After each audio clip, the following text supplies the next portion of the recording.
inciso 15 del artículo 67, que era el que ahora denominamos el de las atribuciones del Congreso, que ahora es el 75, antes era el 67. Y en ese momento entonces lo que se quedó, digamos, quedó como línea general, como perspectiva general, era que el Congreso tenía la atribución de fijar justamente las fronteras internas, como decía internas, todo el mundo decía, bueno, se refiere a eso,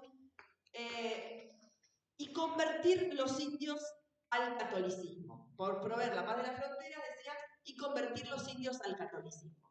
Esto que estaba en el artículo 67, inciso 15, estaba mientras en el artículo 14 decía que había libertad de culto, ¿no? Digo, lo decía y lo dice porque actualmente el artículo 14 sigue intacto como fue en 1853. Es decir, mientras se suponía que a toda la población se le decía que tenía la libertad de elegir cuál era la religión, en el 67, inciso 15, se decía que los indios tenían que convertirse al catolicismo. Es decir, había una diferenciación casi de derechos o de ciudadanías diferenciadas, unas de primera y otras de segunda, ¿no? Ese es un poco con una matriz más general, liberal, ¿no? Y conservadora a la vez. Bueno, en ese pacto liberal y conservador que es nuestra Constitución, había una mirada efectivamente de una ciudadanía de segunda, una mirada de gente no civilizada, que había que, en esa conversión al catolicismo, lo que había era que civilizarla y sacarle el salvajismo a esos pueblos que hasta ese momento, insisto, no eran los de la Patagonia, pero sí lo de la discusión, obviamente, de la frontera y el trato pacífico con los indios, que decía el artículo, bueno, era parte de la mirada que había con ese otro, ¿no? Que constituía. Y hubo una cosa muy fuerte en relación también a los límites. Pensemos en toda la cordillera, ¿no? Y en esta idea de construcción de un nuevo país, de una nueva república, de construir también a la vez una nación, ¿no? Construir una nación que tuviera esta idea de más de civilización, más de una población blanca, más europea, más mirando siempre a Europa. Entonces, todo el proyecto fue un proyecto vinculado con negar esa diferencia. Esto que no solo fue Argentina, hay muchísimos autores y académicos que ya hablan de las distintas etapas en relación específicamente a las constituciones de Latinoamérica, en relación a los pueblos indígenas, pasó en la mayoría de los países de Latinoamérica. Era la única voz, yo por eso empecé diciendo las disputas y las discusiones. En aquel momento no era la única posibilidad, estaba Simón Bolívar, el propio Belgrano, que hablaban de otras, digamos, había otras ideas sobre qué hacer con la diversidad que tenía Latinoamérica. Bueno, eso es lo que perdió en todo caso, ¿no? Así que bueno, digamos, después de eso, sobre la base de eso, además viene, para resumir y rapidito la historia, viene la conquista del desierto, entre comillas, justamente se anexan a través de lo que hoy ya se denomina genocidio, se anexan las provincias del sur y bueno, se provoca la cantidad de matanzas, de exterminio, de traslados, de vejaciones, etcétera, de los pueblos del sur, especialmente del pueblo mapuche, en los que hoy son las provincias de la Patagonia, ¿no? Entonces, esa era la situación en Argentina y en América Latina, y es a través del derecho internacional en el que primero llegan los derechos o se empiezan a reconocer los derechos de los pueblos indígenas en todo el mundo, y entonces también en Latinoamérica y en la Argentina.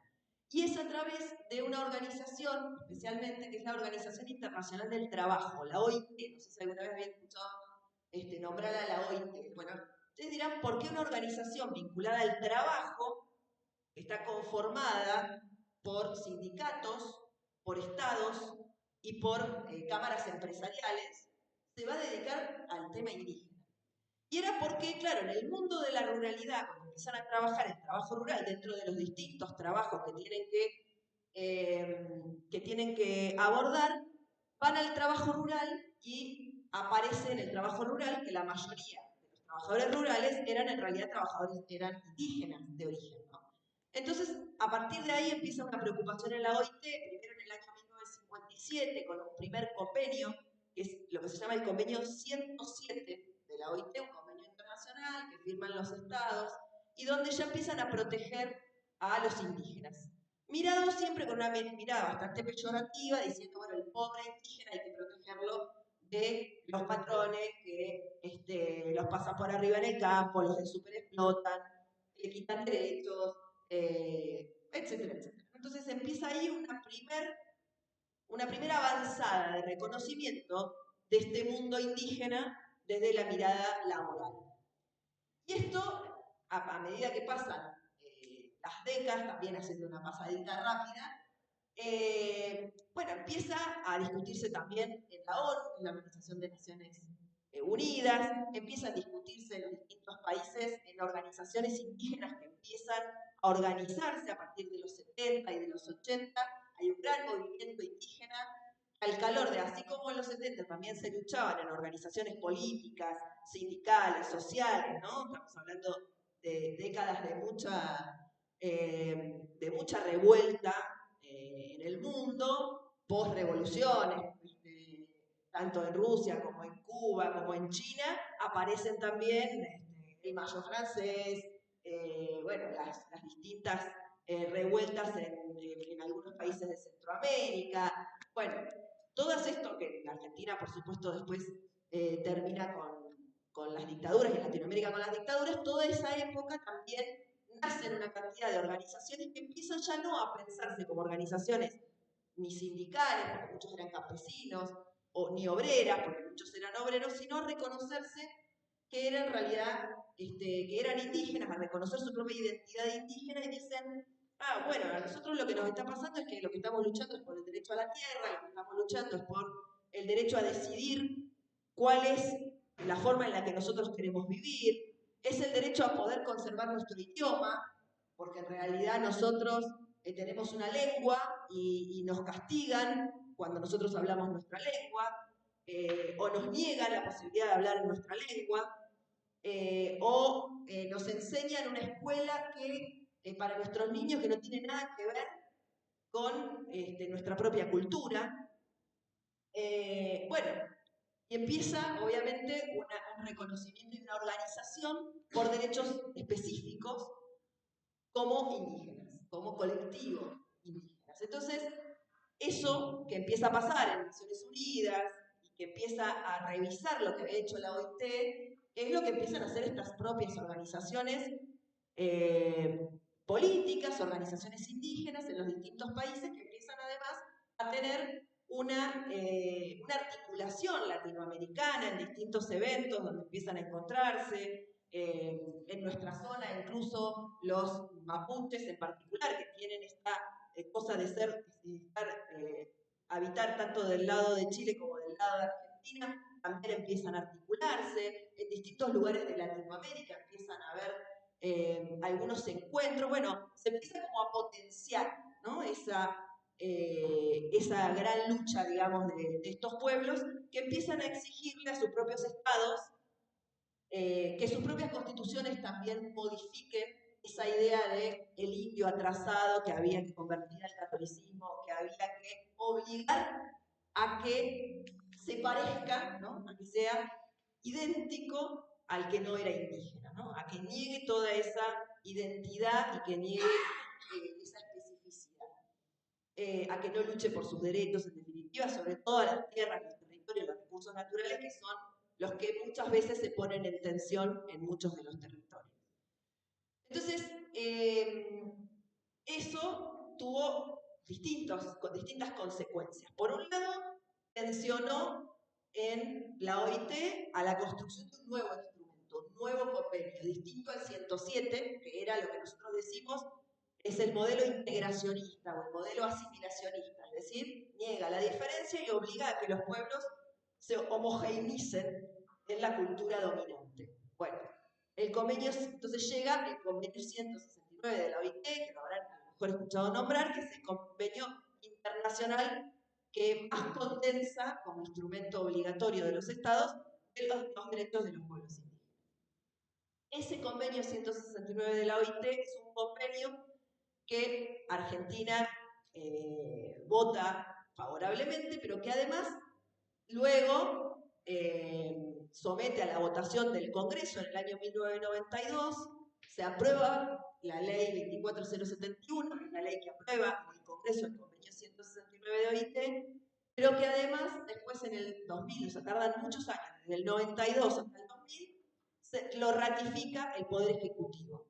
Quienes han cursado con nosotros la materia constitucional habrán escuchado que nosotros siempre explicamos cómo es el procedimiento del artículo 75, inciso 22, que tiene dos partes, que primero tiene que el Congreso votar por mayoría la ratificación, la aprobación del tratado internacional y luego tiene que el Poder Ejecutivo hacer la ratificación. Bueno, esto es lo que pasó entre el 92 y el 2000, que ratifica el Poder Ejecutivo, y en el 2001 entra en vigencia, porque entraba en vigencia a un año de ratificado.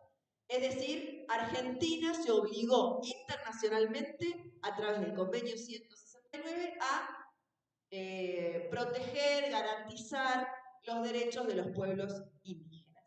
Este convenio, que es de 1989, es el convenio que es una bisagra, ¿no? Que es un parteaguas, que es un antes y un después en el derecho internacional y en el derecho latinoamericano y en el derecho argentino, en la concepción. Ya a partir del 89 ya no se habla más ni de integración ni de asimilar a los pueblos indígenas, sino que se habla de diversidad cultural. Entonces, fíjense ese concepto. Es respetar la diversidad cultural, es ver un valor en ser distinto. O sea, no tenemos por qué ser todos iguales, podemos ser distintos, eso es un valor, eso es riqueza para nuestra sociedad, eso representa ni más ni menos la propia realidad de las comunidades que habitan en nuestros países, que son países que son efectivamente diversos, heterogéneos, no homogéneos, y que por lo tanto eso requiere no solo reconocerlo, sino además tiene consecuencias jurídicas. Entonces, en esa idea, que tiene, ahora lo vamos a ver con más detalle, en esa idea es que se empieza una oleada de modificaciones constitucionales en toda Latinoamérica. En particular, en el caso de Argentina, empalma con la reforma del 94, que no nace por esto. Quienes estuvieron en la clase del otro día estuvimos hablando específicamente de la reforma del 94, que como saben es la reforma que viene de la necesidad, por un lado, de Carlos Menem de su reelección, pero además de un pacto que es el Pacto de Olivos entre el radicalismo y el justicialismo, en el cual se hacen una cantidad de reformas muy importantes para nuestra Constitución, para nuestro derecho constitucional, que es la reforma, salvo la del 49, que había sido una reforma integral y que, como sabemos, la deroga la dictadura del 55, es una reforma muy importante para lo que es nuestra Constitución. Todas las anteriores fueron reformas muy parciales, muy chiquitas. La del 94 es una reforma de otra envergadura. Bueno, en ese momento entonces los pueblos indígenas que no estaban, no eran parte del escenario ni de la escena, no fueron convencionales constituyentes, no fueron en las listas, no tuvieron ningún tipo de participación en esa convención del 94, sin embargo logran, con lobby, con lucha, con manifestaciones, con reuniones, etcétera, logran que se incorpore, se modifique ese 67 inciso 15 y con mucho debate se logra una formulación de un artículo, que es el actual artículo 75 inciso 17, que, como les decía antes, reconoce la preexistencia étnica y cultural de los pueblos indígenas y una batería de derechos a las tierras y territorios, a los recursos naturales, a la educación intercultural bilingüe, al reconocimiento de las personerías jurídicas de las comunidades, etc. Pero además, como se incorpora también en el 75, inciso 22, los tratados internacionales de derechos humanos, a los cuales se les otorga jerarquía constitucional, es decir, un valor igual que la Constitución, todos esos tratados del 75, inciso 22, en realidad es como que se amplía mucho más. O sea, hoy lo que tenemos que decir es, los derechos constitucionales de los pueblos indígenas en la Argentina no solo están en el 75, inciso 17, sino que se amplían con el 75, inciso 22, con todo el bloque constitucional. ¿Por qué? Porque en la Declaración Americana de Derechos Humanos, en la Convención Americana de Derechos Humanos, en el Pacto Internacional de Derechos Civiles y Políticos, en el Pacto de Derechos Económicos, Sociales y Culturales, en la CEDAW, en todos los instrumentos internacionales hay algún artículo que complementa, que agrega, que profundiza, que especializa. Entonces, especializa sobre derechos indígenas de los niños y niñas indígenas, de las mujeres indígenas, de lo que, bueno, por supuesto, la Convención Internacional contra la Eliminación de todas las formas de discriminación racial. Imagínense ustedes toda la discriminación racial. O sea que hay un montón. El artículo 21 de la Convención Americana de Derechos Humanos que habla sobre la propiedad. Bueno, el artículo 21 dice propiedad, no dice propiedad indígena. ¿Qué hizo la Corte Interamericana? Toma en algunos fallos, en algunos casos, y dice el artículo 21 contempla los derechos territoriales de los pueblos indígenas, entonces hace toda una doctrina en sus fallos sobre el artículo 21 de la Convención. O sea, se agranda muchísimo el espectro. Entonces tenemos el convenio 169 de la OIT, Argentina ratifica, aprueba, está en vigencia, está obligada internacionalmente a través de este convenio. El 75, inciso 17 y el 75, inciso 22, con un montón de otros artículos que también integran esos derechos constitucionales. Y esto llevó, obviamente, a que después también muchas constituciones provinciales también empezaran a incorporar artículos dentro de sus letras. En el caso de Neuquén, el artículo 53, acá en Neuquén, en Río Negro, no se hizo una reforma posterior, por lo tanto no se pudo incorporar de la misma manera, pero, digamos, muchas constituciones del país hicieron sus reformas constitucionales posteriores a la del 94, entonces ahí pudieron ir incorporando. Pero también hay cartas orgánicas de municipios que se han declarado municipios interculturales. En nuestra zona el caso de Bariloche, el caso de San Martín de los Andes en Neuquén, digamos, lo tienen en sus cartas orgánicas, o también algunos sacan una ordenanza de declaración de municipio intercultural. Es decir, perdón que me estoy quedando sola. No sé cuánto tengo tiempo ni cuánto voy tampoco. Bueno, avísame. Si no se aburrirán y se irán, y cuando me dé cuenta de que me quedé hablando sola, me diré. No. Ahora redondeo y en todo caso así podemos conversar un minuto. Pero en definitiva, entonces dijimos, convenio 169, dijimos artículo 75, inciso 17, 75, inciso 22, todo el mundo del derecho internacional de los derechos humanos, con toda una batería de convenciones y de pactos. Luego sale en el 2007 la Declaración de Naciones Unidas sobre los Derechos de los Pueblos Indígenas, una declaración fundamental, no es un convenio, no es lo mismo que una declaración, pero es muy importante porque al ser más nueva, ya logran traer un montón de las discusiones después del 89, ¿no? Entonces, y es de la ONU, muy importante porque es de la ONU, es como un gran acuerdo internacional en la materia, y en el año 2016 se hace una parecida en el ámbito de la OEA, o sea, de la Organización de Estados Americanos, que es donde es la Convención Americana, la Declaración Americana, una sobre pueblos indígenas también, en particular. Entonces, ya hoy tenemos una cantidad de instrumentos, muchos, con jerarquía constitucional, otros con jerarquía supralegal, como el 169, que está por encima de las leyes nacionales, y a partir de ahí algunas constituciones provinciales, etc. ¿Qué es lo más importante que tenemos para decir de todo esto? Bueno, las consecuencias, por un lado, una consecuencia política que trae consecuencias jurídicas, que es reconocer que la Argentina se fundó sobre la diversidad y se fundó negando esa diversidad, y que eso además llevó, por ejemplo, a perpetrar un genocidio. Entonces, cuando nosotros decimos reconocer la preexistencia ética y cultural, lo que está diciendo el Estado argentino es, oiga, acá había un alguien antes, ¿no? Eso quiere decir preexistencia. había un otro que estaba antes. Un otro cualquiera no, un otro colectivo diferenciado, con derechos. ¿Eso solamente es un reconocimiento político?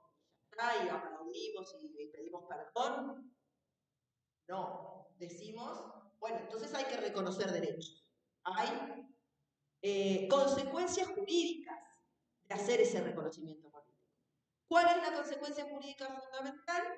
Bueno, reconocer la idea de pueblos, de existencia de pueblos. Esto no es menor.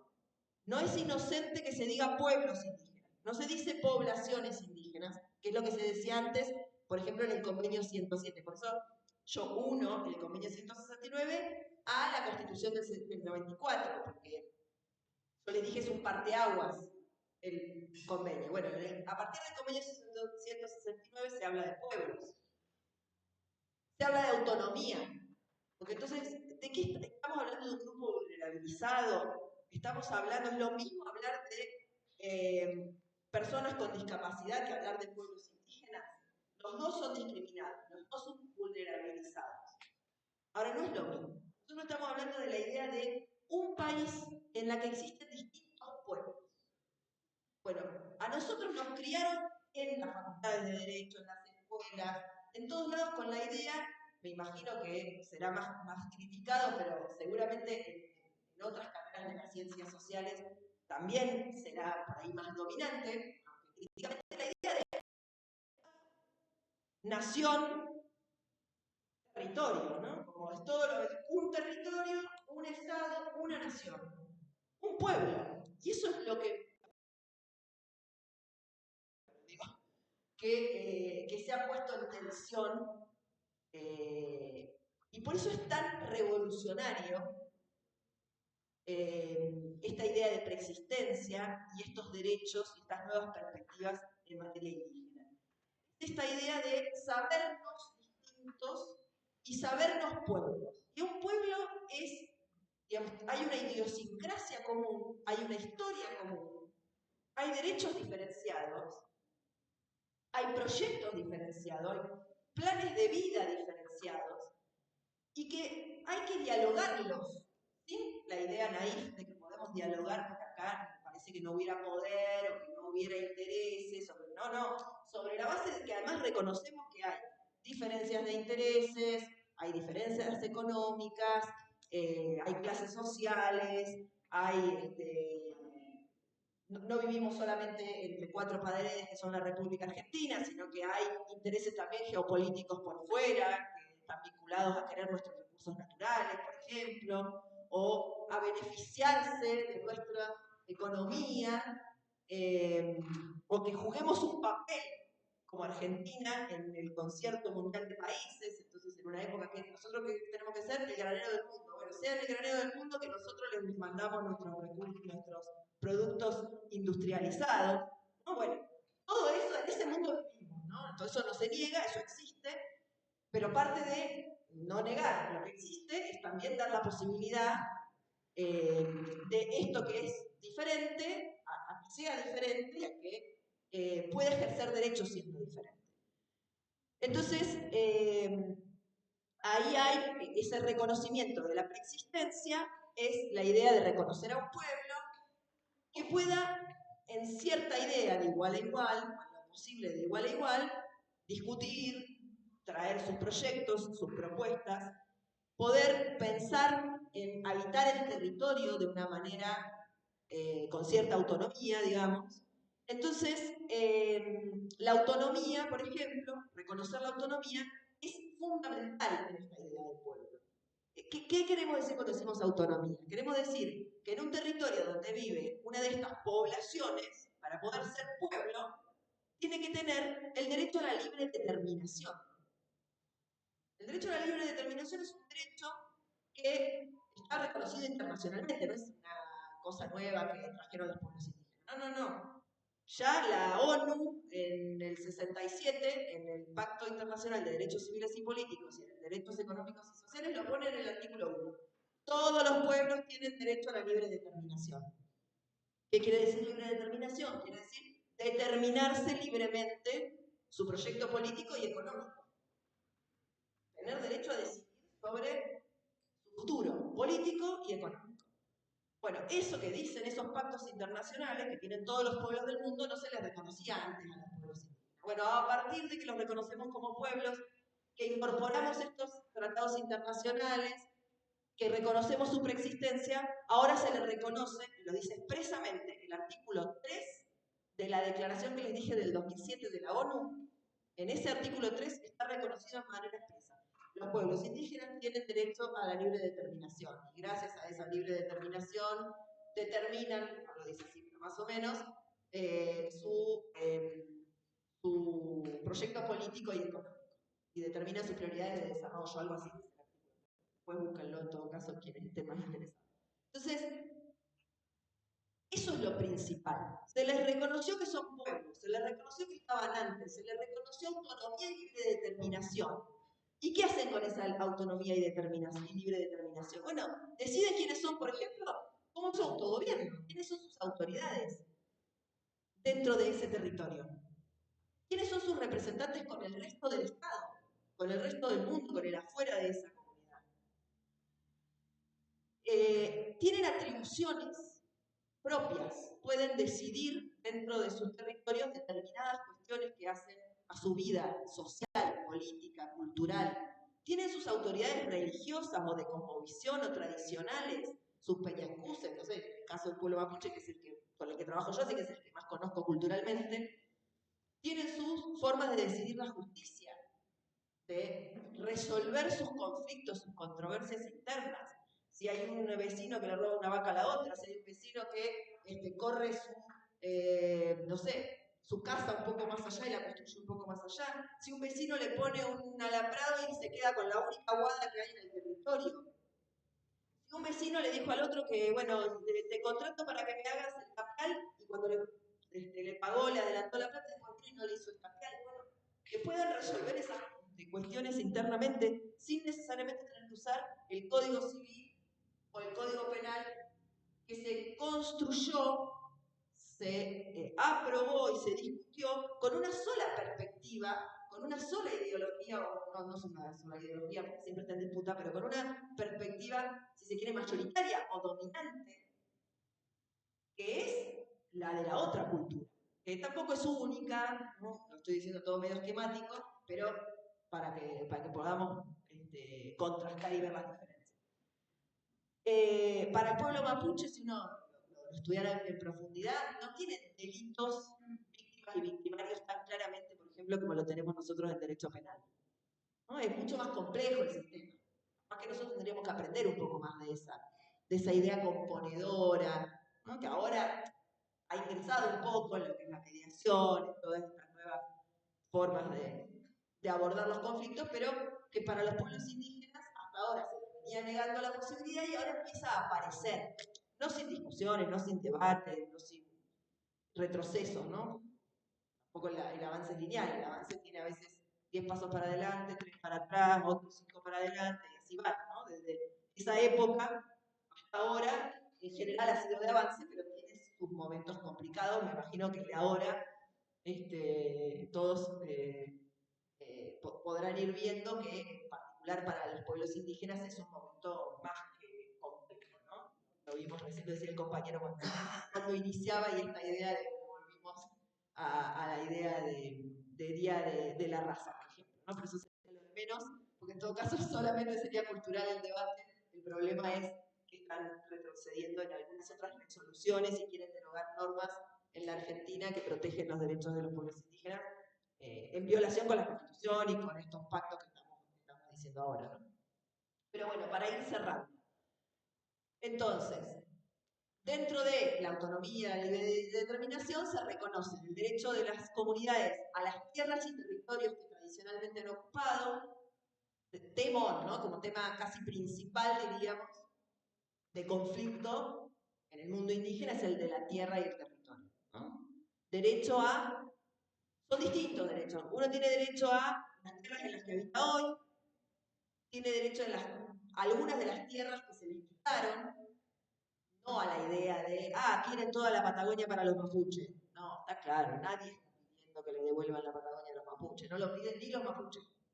Entonces, bueno, hay mucha ahí gilada también que se cuela de debate falso de lo que en realidad lo que ocultan es que lo que quieren es que prefieren que venga Lewis a la Patagonia y se quede con un lago, se quede con las tierras de la Patagonia, antes de reconocerle 5 hectáreas a una comunidad que le pide 5 hectáreas. Entonces, lo estás jodiendo, al otro le das un lago y a esto le das, le disputás y le discutís 5 hectáreas, como pasó ahora con el ejército, ¿no? Que Bullrich y la justicia le sacaron a la comunidad Buenuleo, que habían tenido un fallo a favor, para darle unas tierras que el ejército tenía nombre de... Que está claro que el ejército se quedó con las tierras que eran de los mapuches. Escuchame, si lo que hubo acá fue un...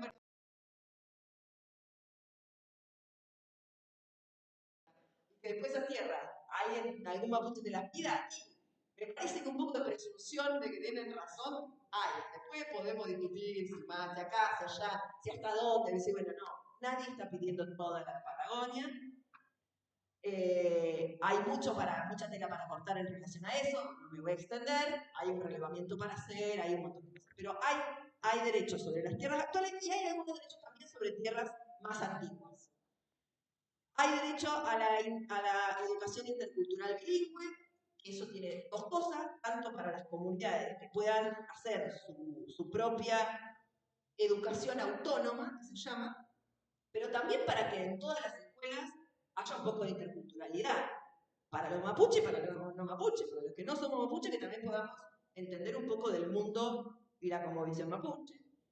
Hay derecho a los recursos naturales, a los que están en el territorio de las comunidades, todo eso siempre está en conflicto, hay algunos que son más difíciles que otros, los que están en el subsuelo, como el petróleo y el gas, es más difícil porque hay leyes que dicen que el del subsuelo justo es del Estado Nacional y ahora es de la provincia por el 94, entonces es conflictivo, pero por lo menos mínimamente habría que hacer un derecho a la consulta, que es parte de los derechos que hay, es decir, decirle a la comunidad, ¿usted quiere que esto se explote? ¿No quiere? Bueno, quiere, se va a hacer de esta manera, podemos hacer que haya menos impacto en el ambiente, bueno, podemos trabajarlo. Usted tiene derecho, si va a tener un impacto en su territorio, además de tener una compensación económica, así como lo tiene cualquier hijo de vecino que es superficiario. También lo tiene, mucho más lo tienen los pueblos originarios.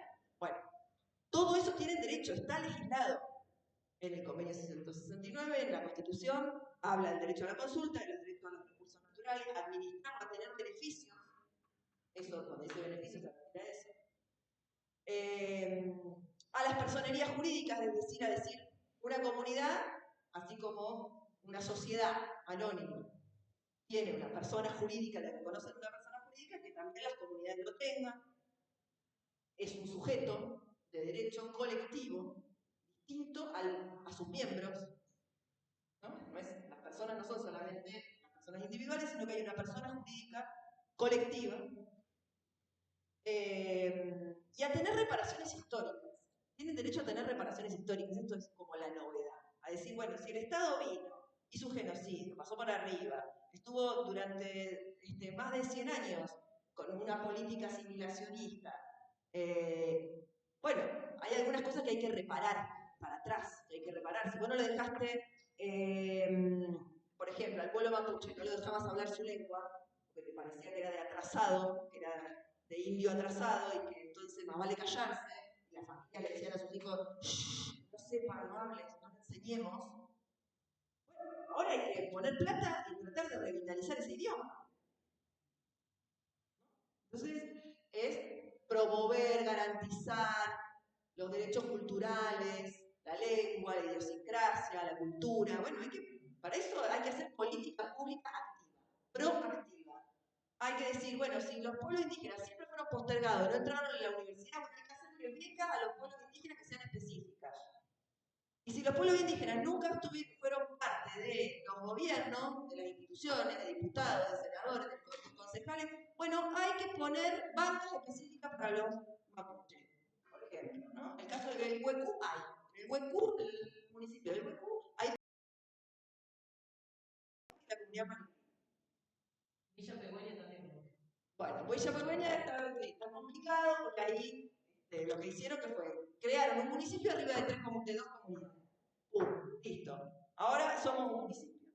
A partir de ahí, un lío bárbaro, juicio, 20 años, ganamos en la Corte Suprema el juicio ese, que le dijo a la provincia, pero 20 años más o menos. Obviamente, Villa. ¿Vos dijiste Villa Langostura o Villa Pehuen? Sí, estoy diciendo bien. Por un momento me hizo una laguna mental. Pero, claro, 20 años se construyó la ciudad de Villa Pehuen. Es chico, igual, no es que, pero bueno, avanzaron, y entonces ahora que le dicen al municipio, bueno, y a la provincia, bueno, siéntense de lo bárbaro con mucho, la comunidad catalana y la comunidad pueblo, tienen algo para opinarse de todo lo que pasa en la ciudad, ¿no? Aparte, avanza la vecina ciudad turística. Tenían concejales ellos. Pero porque son, en realidad, porque a ver, el 90% de la población de Pehuen, lo que pasa en Argentina, son mapuches. Son de la comunidad, o sea, uno mira y quién es, yo soy fulanito pueblo, fulanito catalán, ¿sí? Son todos de ahí, de las dos comunidades. Entonces terminan algunos estando en algunas listas de los partidos políticos que conforman su lista con parte de los habitantes de la localidad. Pero no tienen una banca que sea para las autoridades del pueblo o las autoridades del catalán, que es lo que tiene está en proceso de discusión. En algún momento a lo mejor se gana alguna cuestión. Pero es la idea de decir, bueno, esta idea de pueblo diferente, bueno, tienen derecho a sentarse y discutir mirada. Y no sé, habrá que buscarle una forma, si es por porcentaje de población, bueno, será por no sé. Pero es cambiar ese chip, es lo que yo les quiero traer como un poco como tarea. Bueno, igual ya termino, lo prometo. Como tarea un poco la idea es esa, es cambiar el chip de qué es lo que significa que el Estado haya asumido esos compromisos, tanto a nivel internacional como a nivel interno, de ver al otro como diferente, como pueblo, con autonomía, con libre determinación y con una cantidad de derechos que el Estado debe hacer acciones positivas para repararlos porque antes los avasalló. ¿Estamos? ¿Más o menos? Hay muchísimo más para decir, pero no los quiero aburrir. Así que si alguien quiere, podemos hacer una ida y vuelta con comentarios o con preguntas y hasta ahí por ahora. Gracias. Voy a hacer una pregunta sobre el derecho de la consulta. Porque, bueno, leemos en la Constitución que tienen este derecho en el convenio 169, pero después ahí no sé bien cómo funciona el intermediario entre el Estado o la comunidad, porque después por lo general terminamos leyendo el fallo, la sentencia, que el Estado no hizo las cosas bien, y bueno, todo eso. Quería consultarme cómo es en la práctica. Bien. Sí, el artículo es el artículo 6 del convenio 169 de la OIT o el artículo 15 de la Declaración de Naciones Unidas sobre Derechos de los Pueblos Indígenas, para que cada uno después vaya y lo busque si les interesa. Lo que dice en definitiva es que los pueblos indígenas tienen derecho a ser consultados en todas aquellas medidas que puedan ser susceptibles de afectarlos. Entonces, dice medidas administrativas o legislativas. ¿Sigue andando esto? Sí. Medidas administrativas o legislativas, convenio. Es decir, que el Estado, entonces ahí ya tenemos una primera cuestión. ¿Quién es el obligado al derecho a la consulta? El Estado, no las empresas, no los terceros, es el Estado. Dice consultar frente a medidas administrativas o legislativas, es decir, tanto para hacer leyes o ordenanzas, depende de que estamos hablando de leyes nacionales, leyes provinciales, ordenanzas, etc. O medidas administrativas, es decir, proyectos, actos administrativos del Poder Ejecutivo, concesiones, proyectos, políticas concretas, programas de aplicación de políticas públicas. Todo eso tiene que ir y consultar. Dices, de afectarlo, susceptible de afectarlo. Dice, bueno, y hay que ver que afecte y que no, ¿no? Esa es una discusión, si se quiere, un poco más difícil. Y dice a través de sus instituciones representativas. Eso es, ahí va la pregunta, me parece, de la compañera. Es decir, ¿a quién consultamos? ¿Quién es autorizado para dar. Y esto ha sido un enorme debate porque, por dos cuestiones, tanto lo de quién como a quién. ¿Quién? Porque frente a un Estado que no hace la consulta, muchas veces son las propias empresas las que se meten a hacer la consulta. Porque dicen, bueno, yo tengo que entrar en esta comunidad, si el Estado no lo hace, voy yo. Y a ver, venga, juntémonos. No. Segundo, ¿a quién? ¿Qué ha pasado? Que empresas que están en esa van y agarran a algún cacique lonco autoridad y le hacen firmar algo así nomás, o a cualquier persona, peor, ¿no? Como agarro a cualquier mapuche, indígena, lo que sea, le hago firmar un supuesto consentimiento para hacer. No, dice a través de sus instituciones representativas. Por lo tanto, tienen que ser las personas autorizadas, representativas de su pueblo.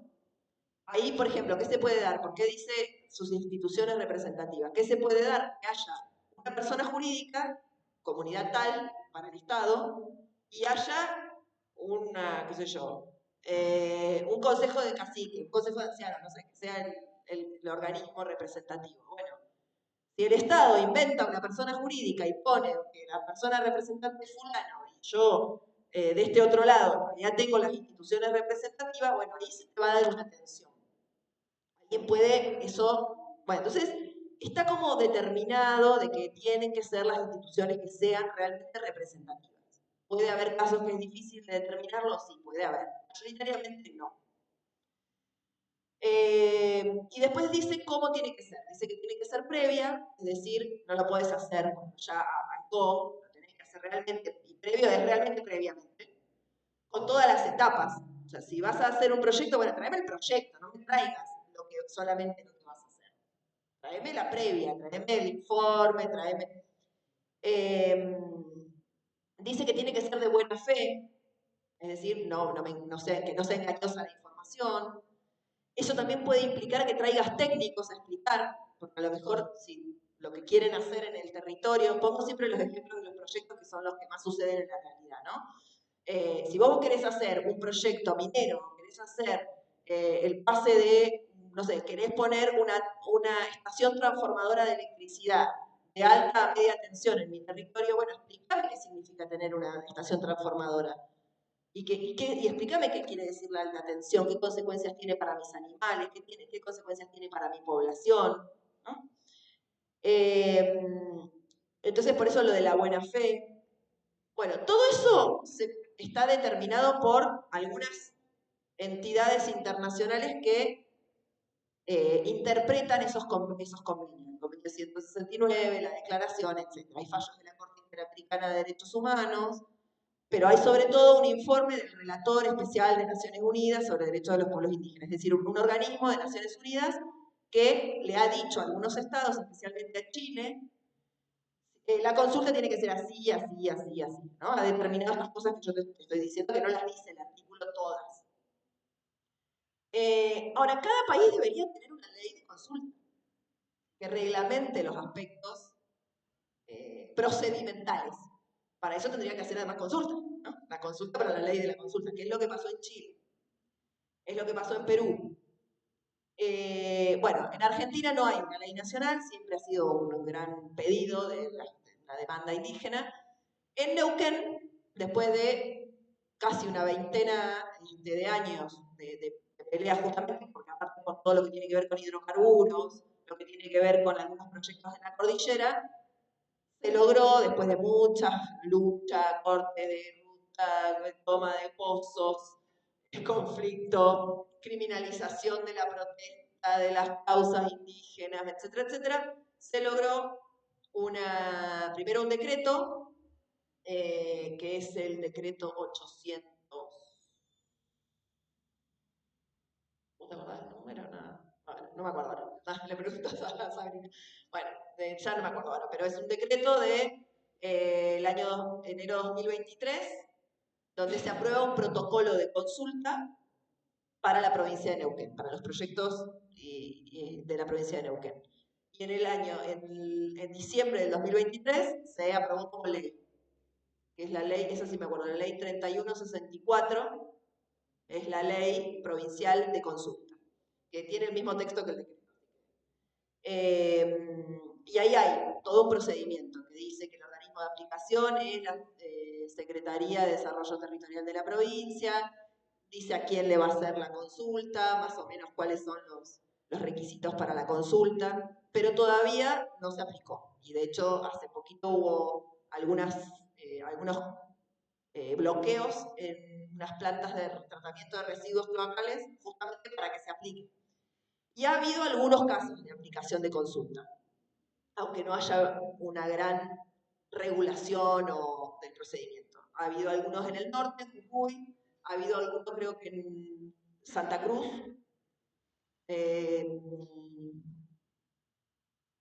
y no, eso hasta ahora, no mucho más. También en un momento de todo lo que dijo, no que habían personas que tienen una mirada de relación. Te quería preguntar si hay, no sé, doctrina o informes para leer sobre lo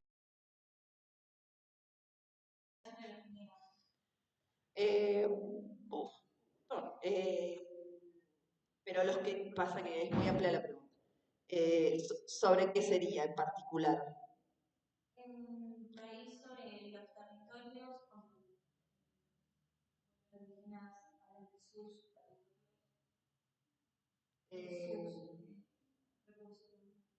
Alguno que niegue son los que más hay, en realidad. A ver, ¿qué te puedo recomendar? No, por ejemplo, hay un fallo que es interesante para no sobre tierra, pero es interesante para ver la diferencia, esta que yo les marcaba hace un rato, es el fallo de Catalán. Hay una causa que se llama Comunidad Catalán contra Confederación, Comunidad Catalán contra Provincia de Neuquén.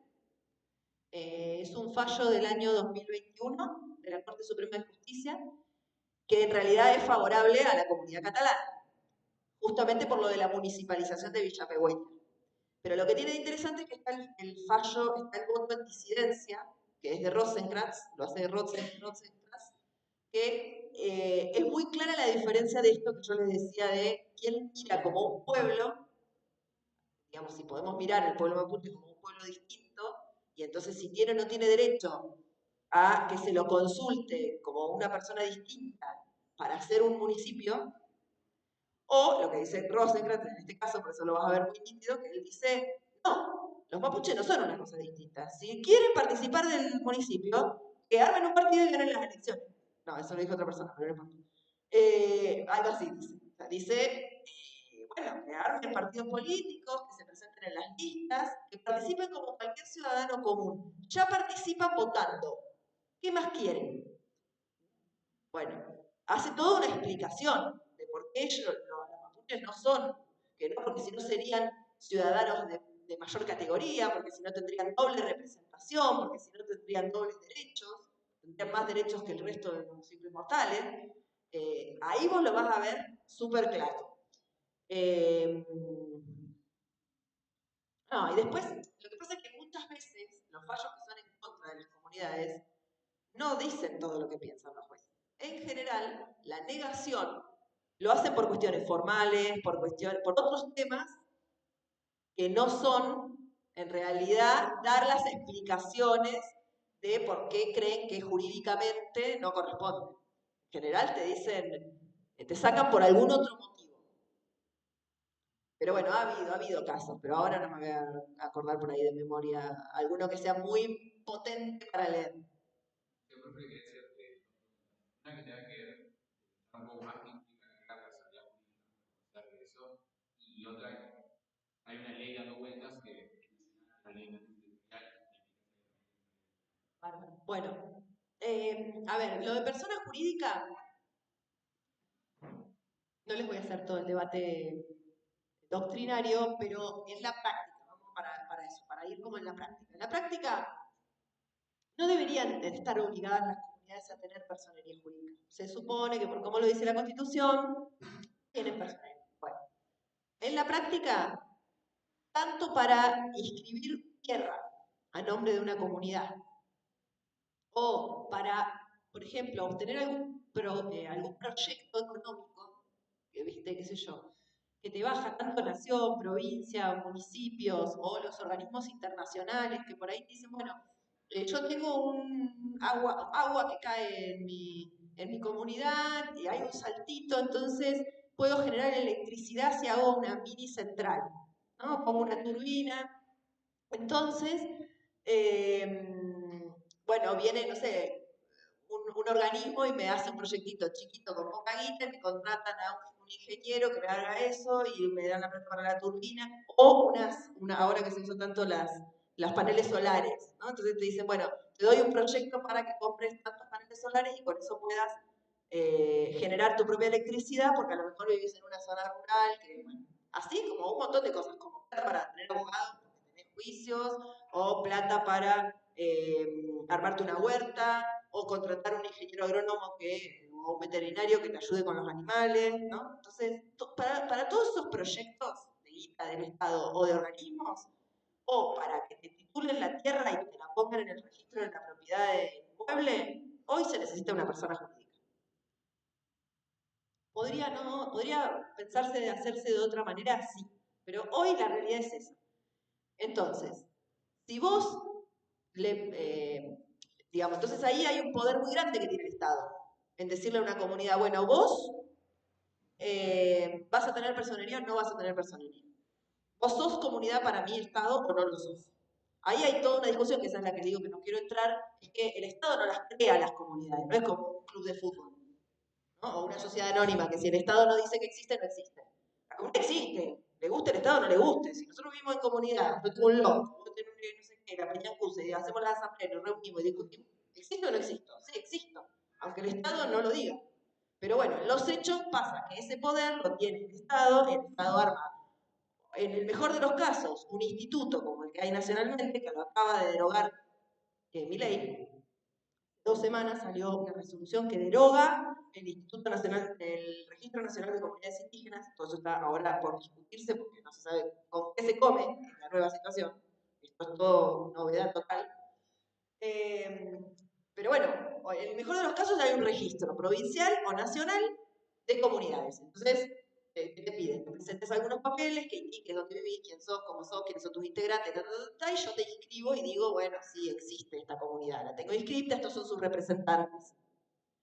En el peor de los casos, son muchos, por ejemplo, Neuquén, en Río Negro no, en Río Negro lo tiene el CODESI, están los indígenas adentro, entonces es mejor. En el caso de Neuquén es de terror. Neuquén no tiene registro, no tiene ley provincial de personería, o sea, lo hace igual que con la misma normativa, que es la ley 77,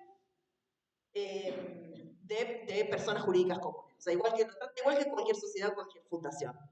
Y te hace presentar todo, hasta los balances anuales. Es decir, ridículo, totalmente ridículo y violando toda la autonomía que yo les mencionaba antes.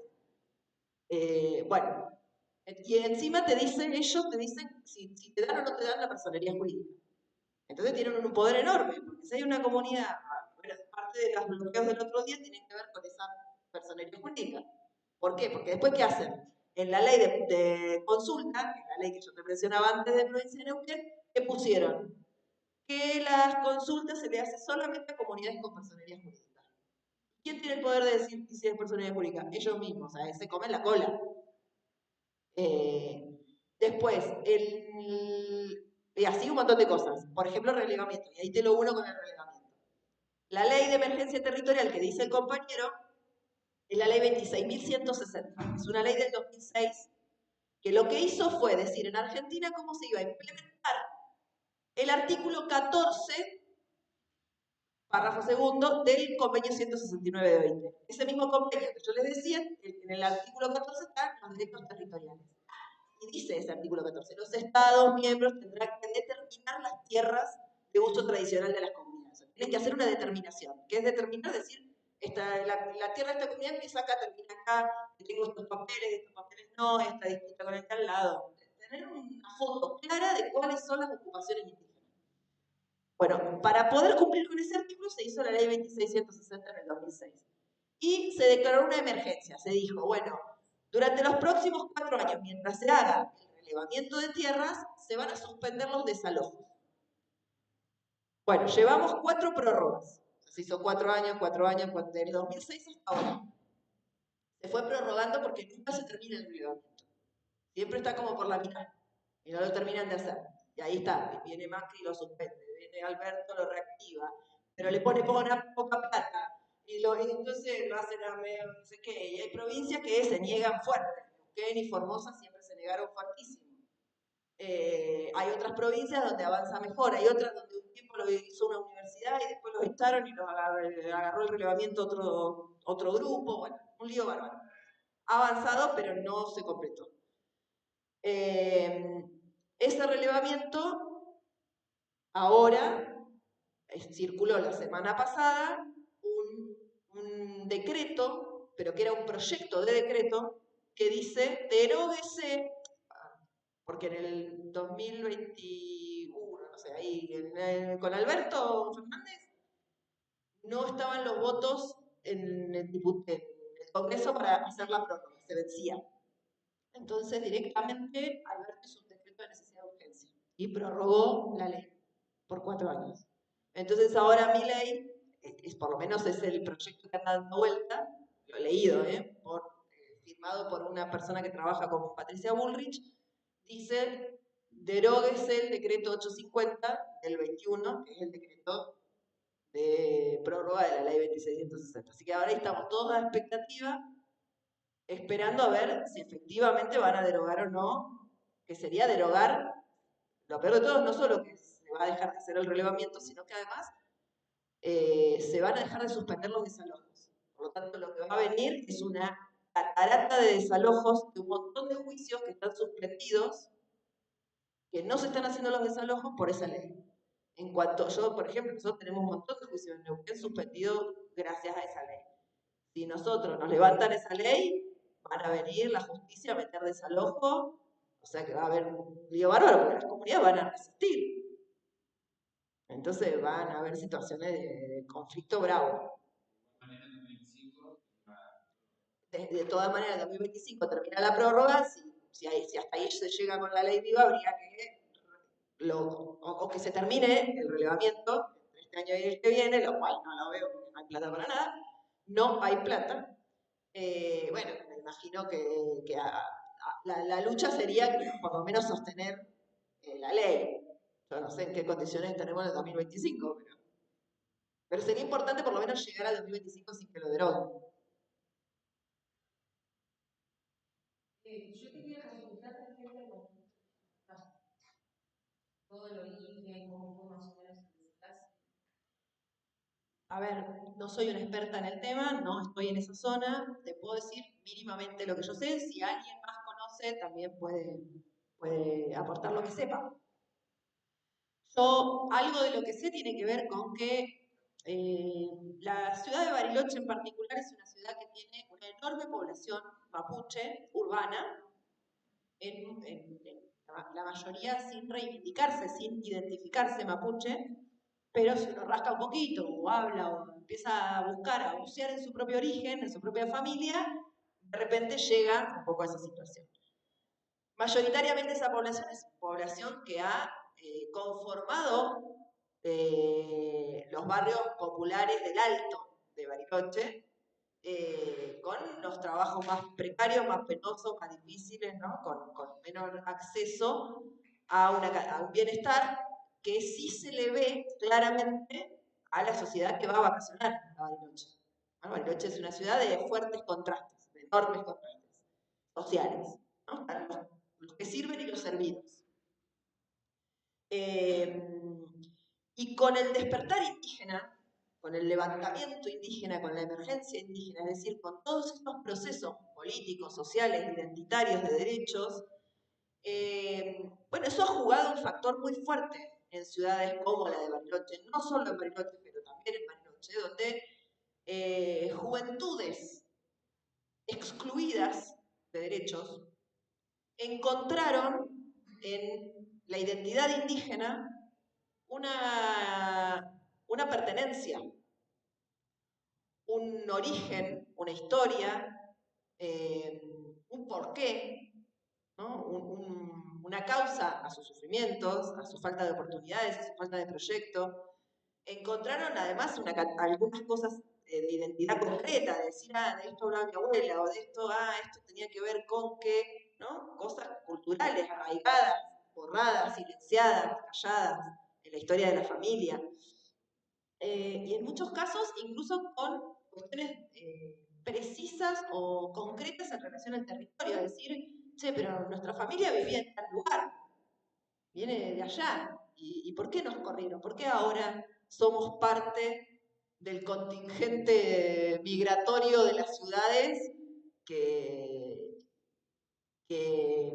puebla las barriadas populares de las ciudades? Entonces ha habido ahí hay un encuentro con esa identidad y con esa forma de lucha muy potente, que en Bariloche en particular tuvo como un torrente juvenil que se fue incorporando, encontrando en su identidad ese lugar y fue incorporándose a organizaciones mapuches urbanas que en algún momento eso que era una organización mapuche urbana, bueno, fue a reivindicar espacio territorial en la ruralidad.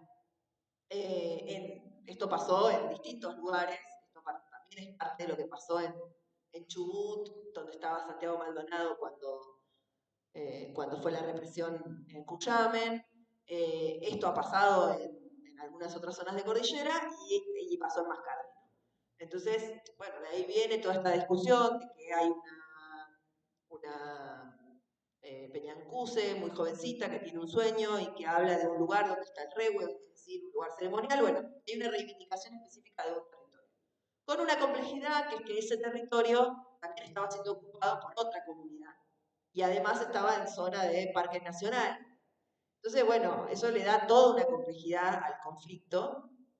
Y además, comunidades que, digamos, hay diferencias entre comunidades por ahí que son muy tradicionales y entonces tienen como métodos de lucha, y algunas otras comunidades que a veces son compuestas sobre todo por gente de la urbanidad que ha vinculado, si se quiere, esa militancia a otras militancias políticas con fuertes cuestionamientos a quienes venían siendo la conducción de los procesos políticos. Entonces, hay diferencias entre algunas de estas comunidades y las organizaciones indígenas de la zona andina. Lo mismo pasa en Neuquén, o sea, hay algunas comunidades siempre que no se identifican con la Confederación Mapuche de Neuquén, por ejemplo, o con la construcción de la Confederación Mapuche de Neuquén. Esas diferencias existen. Después hay formas y formas de abordar esos conflictos o esas diferencias, y el Estado a veces además las aprovecha, esas diferencias, entonces mete la cuchara, sería, ¿no? Entonces, bueno, ha habido enfrentamientos de esa comunidad, Huincul-Mapu, con la otra comunidad que vivía en la zona, que es Quintupuray, si no me equivoco, otra Quintupuray que no es la de Neuquén, porque Neuquén también hay una Quintupuray. Después ha habido enfrentamientos con parques nacionales, que además parques nacionales han utilizado esa contradicción entre las dos comunidades. Y bueno, después ha habido una política de criminalización, persecución y hostigamiento enorme en una época muy difícil, que fue la época del Macri. Entonces, eso, durante esos años en particular, bueno, termina dejando como saldo el asesinato de Rafael Nahuel en manos de los albatros, y a partir de ahí una cantidad de consecuencias que perduran en el tiempo, ¿no? Y de nuevas causas y de nuevos desalojos, y en los vaivenes políticos, la justicia es muy sensible a los vaivenes políticos. La justicia durante algunos años archiva una causa y donde las condiciones políticas son propicias, agarra esa misma causa que tuvo 4 años dormida y te la pone arriba de la mesa y pone primera y acelera. Entonces, pero si tuviste 4 años sin moverla la causa, ¿cómo puede ser? Y bueno, eso es lo que pasa ahora, otra vez, acaba de ser el juicio, pero bueno, no conozco todos los detalles. Te hago un paneo general. ¿Fue antes o después parques nacionales? ¿Se mete cuando la comunidad estaba? ¿O la comunidad reivindica en el dominio como parque nacional ya? Yo puedo equivocarme, puede que en este caso, como la comunidad en realidad se conforma en la urbanidad y reivindica luego ese territorio, puede que en este caso no sea como en otros, pero a ver, parques nacionales, acá te lo puede decir Sabrina, que es más experta en la materia, es historiadora, pero en particular Parques Nacionales ha sido la institución que ha utilizado el Estado argentino para someter al mundo indígena mapuche, digo, y en particular en Bariloche, porque es donde en 1940, 1941 se instala el Parque Nacional Nahuel Huapi. El Parque Nacional Nahuel Huapi es el que primero instalan en esa zona y a partir de ahí es una, digamos, lo que plantean efectivamente es una política de imposición territorial y cultural enorme de Parque Nacional, que era la presencia del Estado en ese territorio. Son los que arman después las colonias. Vos corregime, habla, Sabri. Las colonias pastoriles que te decían que se reparten la tierra y algunos les reconocen, algunos indígenas les reconocen como baquianos, porque fueron los que ayudaron a armar los límites con Chile, qué sé yo, les reconocen por decreto algunas colonias pastoriles. Y no sé qué más. ¿Querés aportar? Si la quiere invitar, me dice el panel. ¿No querés venir? ¿Querés opinar? Yo le estoy dando clases de historia a Sabrina. Claro, por ejemplo, en Pueblo, cuando se instala el Parque Nacional de la Pueblo, había una comunidad muy grande ahí que se fue al margen. Bueno, pero eso no solo, por eso yo insisto, no es solo. Mira, de sirvientes a ellos y el bosque. ¿Para qué? Para que les den la harina, por ejemplo, tener una moneda, fiesta, y hay fotos de ellos ahí trabajando para los de Parque Nacional. Bueno, es calcada la historia con Paichil Entreao, por eso yo insisto, ahí tenemos la experta en Paichil Entreao. En la colonia pastoril número 9 era la colonia pastoril que está en la zona desde el lago Nahuel Huapi hasta el Correntoso, todo lo que hoy es Villa La Costura. Esa zona se la reconoce por decreto en 1902 Roca a don Paichil y a don Andriao, que eran dos vaquianos de la zona que le habían ayudado con los límites territoriales y por lo tanto le reconocen esas tierras en ese lugar. Y dejan una pequeña reserva fiscal. Después de eso, todo, si uno mira la historia de ellos, todo es el corrimiento, desde la reserva fiscal que está bajo del todo, en la zona de donde hoy es el puerto, para quien conoce el Villa La Costura, el puertito del lago Nahuel Huapi, hasta arriba, cómo se van comiendo la parte de ese territorio así. Es decir, bueno, ahora, no sé, por ejemplo, una persona que tenía problemas de alcoholismo, entonces le hacían firmar cosas que no sabía leer y escribir. Otra persona que tenía problemas con el alcoholismo, él sacaba alcohol de un negocio que era de estos famosos primeros pobladores, porque siempre son ricos, y entonces les hacían dejar como una deuda, les iban armando como una deuda, esa deuda después se la cambiaban por tierras, ¿no? O bueno, así distinto, un juez de paz que está puesto ahí por el Estado y hace tramoyas para quedarse con las tierras y revenderlas. Bueno, así se fueron quedando con todas las tierras de los Paichil y de los Andreados. Eso es tremendo como han hecho. Y de parques nacionales hay cientos de historias. No es que...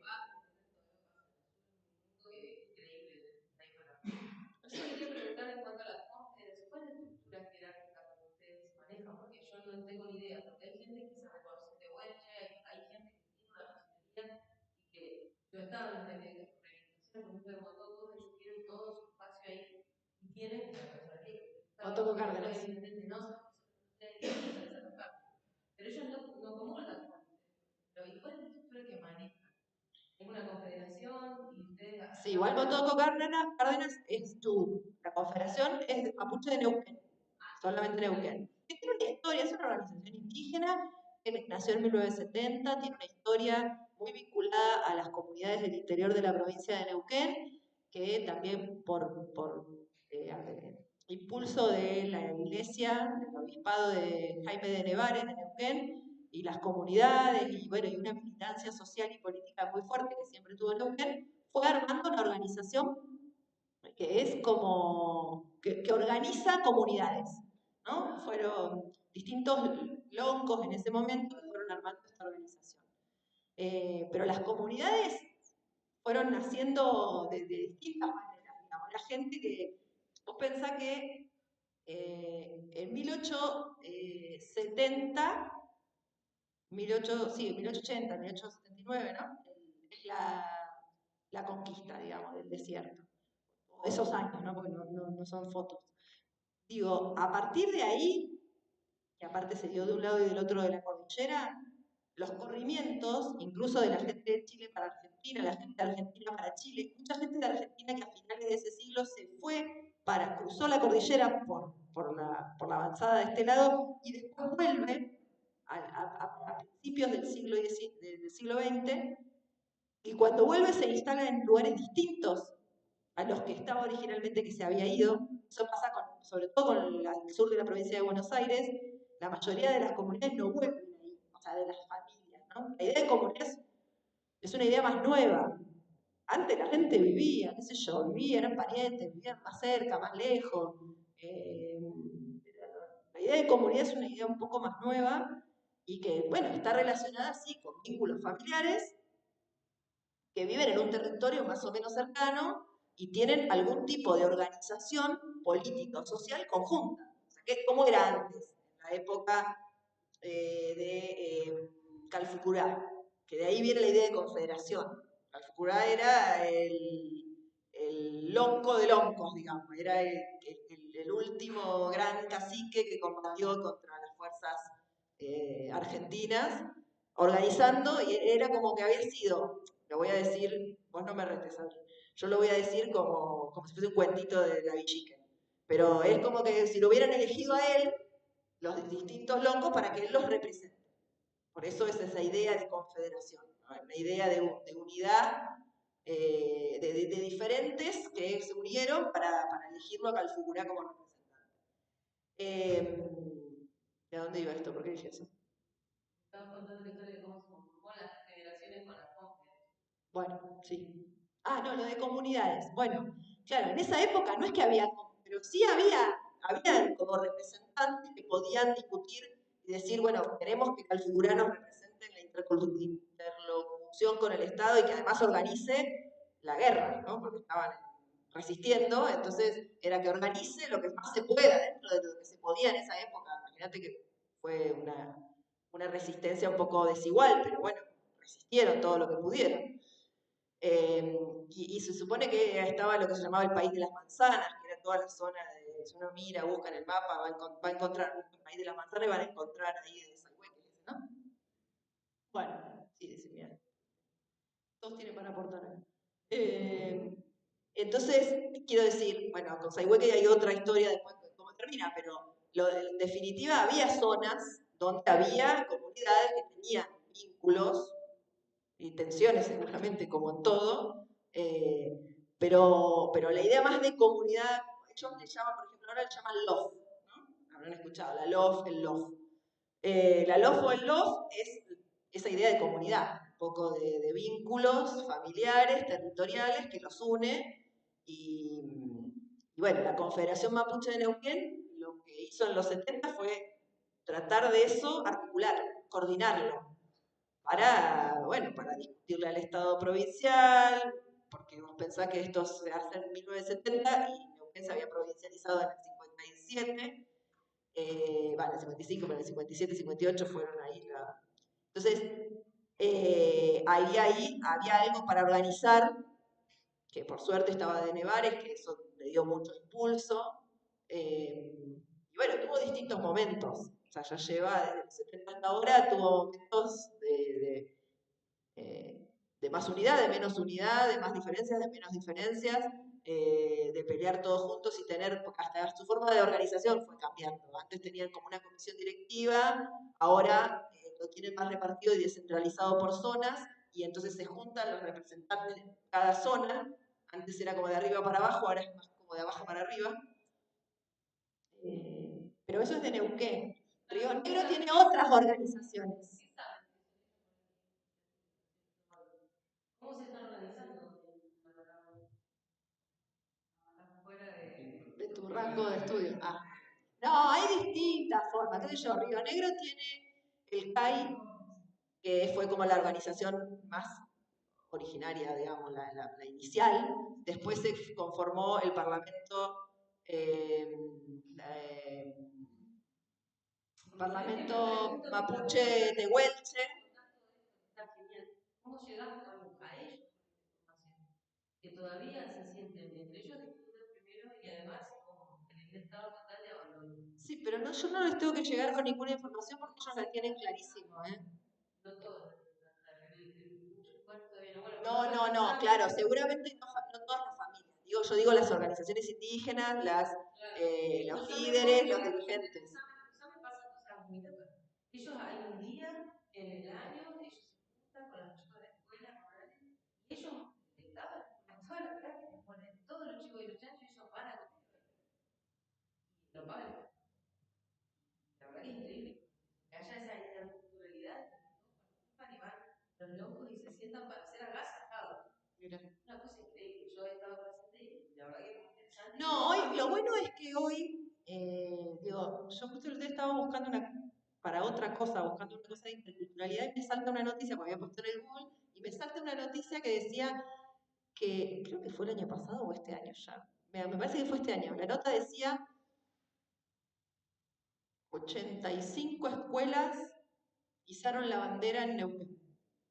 Este año para el Winochi. No, para la Jura de la Bandera. Para la Jura de la Bandera Argentina del 20 de junio, 80 escuelas de la provincia de Neuquén habían izado además la bandera mapuche. Y la otra vez se hizo todo un escándalo, fue porque se había izado una bandera acá en la Universidad de Comahue, bueno, cualquiera, enseguida aparecen en los diarios y bueno. Ahora, uno dice, bueno, hay cosas que van avanzando y que se van instalando. En la escuela de mis hijos en Neuquén, todos los días se izan la bandera de Neuquén, la de Argentina y la mapuche. Es una escuela pública del centro, no está en una comunidad, vive en la capital, ¿viste? Y bueno, cosas que ya se van superando, se van pasando. Está bien, no hay que dejar, no hay que dar por dado de que ya ganaste distintas cosas, pero digo, se van instalando cosas. En Aluminé.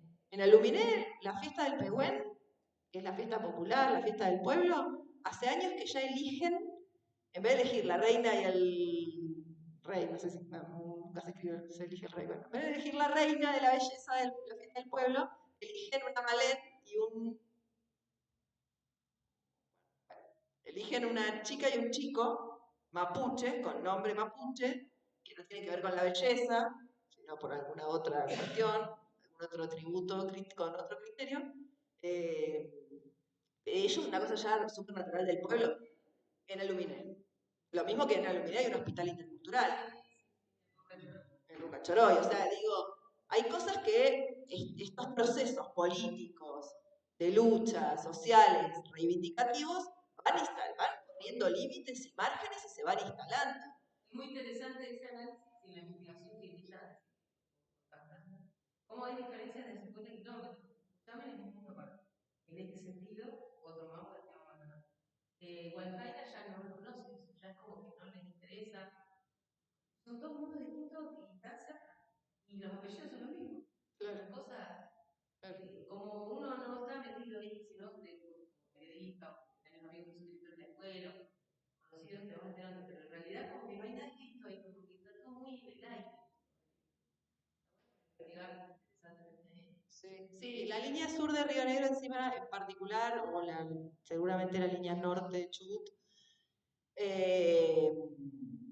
tiene, Río Negro en general, tiene, por ejemplo, Río Negro tiene muchísimas más comunidades que Neuquén, pero muchas más. Ahora, son mucho más chiquitas las de Río Negro, que las de Río Negro son más pequeñas familias, ¿no? Y entonces las van registrando como comunidades y cuando vas a ver a lo mejor son poca población porque son más familias. En Neuquén hay comunidades de 1500 habitantes Y es una comunidad, Ruca Choroy, por ejemplo. O Cuenca en San Martín de los Andes, son comunidades muy grandes. Entonces hay menos comunidades, pero son por ahí más grandes. Sí, no se llama Ruca Choroy, Ruca Choroy se llama el paraje, la comunidad se llama Aigo. Comunidad Aigo. Pero se le llama así como montanamente, todo el mundo le dice Ruca Choroy. Sí. Bueno, ¿vamos? Tengo la última consulta. ¿Tenés alguna novedad de la cita de Chubut que en su momento se quiso nombrar el año pasado? No.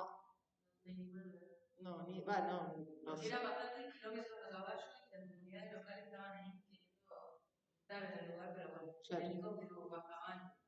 Claro. No sé qué pasó. No sé. Pero la siete en Tigre. Ah, no sé nada.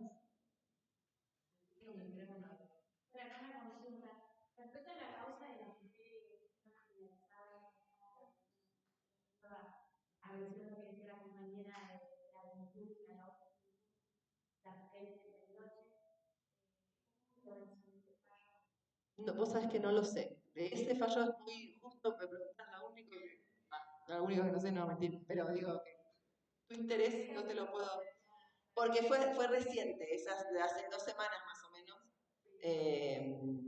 Así que no sé nada. Incluso no sé si están ya los fundamentos del fallo. Porque en general, cuando hay una condena, en general los fundamentos del fallo salen después. No el día que le dan.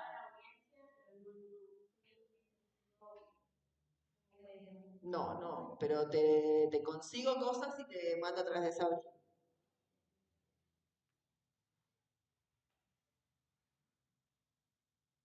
¿Vamos? Bueno, gracias por la atención. De verdad, porque nos recontraestiramos y se quedaron todos presentados. Somos pocos, pero buenos. Bueno, para cerrar, muchas gracias a todos y a todas por participar, por acercarse. Antes de que por ahí nos vayamos, hay algo que lo hablé también en el panel pasado, se me hace muy importante aclarar y comentar. Octubre es un mes que para mí en particular se tiñe de secuestro. Hace 18 años, Otoño Uriarte, en mi pueblo Fernández Oro, fue secuestrada y luego asesinada. Todavía no se ha hecho justicia sobre el caso de Otoño Uriarte. Todavía los imputados y asesinos caminan libres por las calles de Fernández Oro y todavía la sociedad no se entera. En Fernández Oro las únicas personas que movemos somos las que hacemos memoria activa. El resto de Fernández Oro se hace cómplice de este silencio y de este hostigamiento que reciben quienes militamos la causa, y el resto de la sociedad saliendo de Fernández Oro no se entera de esto. Se enteraron hace 16 años, 18 por una noticia y nunca más se supo nada. El caso de Otoño Uriarte es un caso que me atraviesa a mí en particular porque ella estudió en las mismas aulas que estudié yo, en la SRN 14 de Fernández Oro, aclaro, una escuela pública, también llevándolo a que defendamos esto público y que todos, todas y todas podamos pasar por las universidades y pasillos de la escuela libremente. Pero bueno, el caso de Otoño Uriarte fue un caso que justamente me atraviesa porque estudió en las mismas aulas que estudié yo, recorrió los mismos pasillos, recorrió las mismas calles que recorrí yo y que recorro, y todavía no se ha hecho justicia sobre el caso, así que las y les invito a que investiguen, chusmeen un poco sobre el caso de Otoño Uriarte. Es algo súper transversal a la actualidad y bueno, ahora el 23, si mal no recuerdo, se van a hacer 18 años de su desaparición. Pero bueno, eso como para cerrar un poquitito. Nuevamente los y las invitamos a que sigamos defendiendo la universidad pública. Estos espacios son enriquecedores porque traemos a docentes de nuestra casa de estudio que, como vemos, tienen una sabiduría y un conocimiento impresionante sobre un montón de cosas que hoy en la actualidad son importantes y como futuros profesionales nos van a servir. Y bueno, nada, muchas gracias por participar y quedarse y la atención. Por último, les cuento igual solo, porque me comprometí con Federico y me olvidé, que el 7 y 8 de noviembre vamos a estar haciendo un son 2 días de jornada sobre los 30 años de la reforma de la Constitución, se cumplen 30 años, se cumplieron este año los 30 años, y vamos a ir a presentar un libro que estamos haciendo los docentes de la FACU, que es justamente un libro a 30 años de la reforma sobre distintos temas, distintos ejes. Entonces se van a hacer paneles, van a venir constitucionalistas, o sea, convencionales constituyentes de la convención, que son de acá de Río Negro y de Neuquén, y algunos, creo que viene uno de Córdoba, es decir que van a haber paneles sobre distintas temáticas todo el día, 7 y 8, y bueno, seguramente el panel de cierre va a ser este panel con los convencionales constituyentes. Así que les invitamos, van a ir enterándose, pero para que tengan la primicia. Gracias. Ahí va a haber